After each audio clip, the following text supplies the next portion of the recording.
A father, a grandfather, a peaceful man.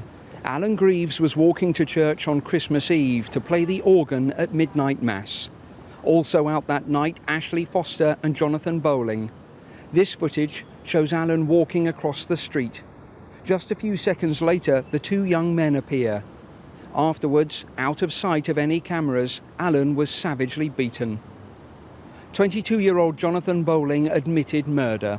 Ashley Foster, also 22, denied striking any blows and was convicted of manslaughter.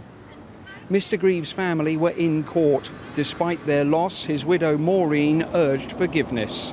Alan was a man who was driven by love and compassion, and he would not want any of us to hold on to feelings of hate and unforgiveness.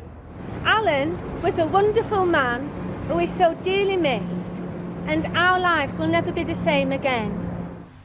Alan had made the journey along this street every Christmas Eve for 20 years and was within sight of the church when he was attacked. This pickaxe handle was one of the weapons used. The second has never been identified. Alan Greaves was left for dead here with what were described in court as catastrophic head injuries, similar to those of a car crash victim.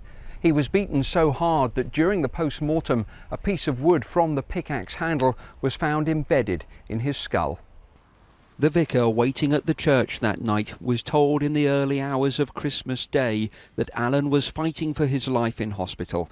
It's a loss this part of Sheffield will never recover from. When I first saw him on Christmas Day, I knew he wasn't going to make it. Every Christmas from now on, certainly for Maureen and her family, will have a shadow over it. And for this church and for this community, next Christmas, this Christmas Eve coming, will be difficult. A small and simple memorial for Alan now sits in the park close to where he was attacked. He wasn't robbed, there was no logic behind what happened here. It was senseless and brutal, and it claimed the life of a loving family man.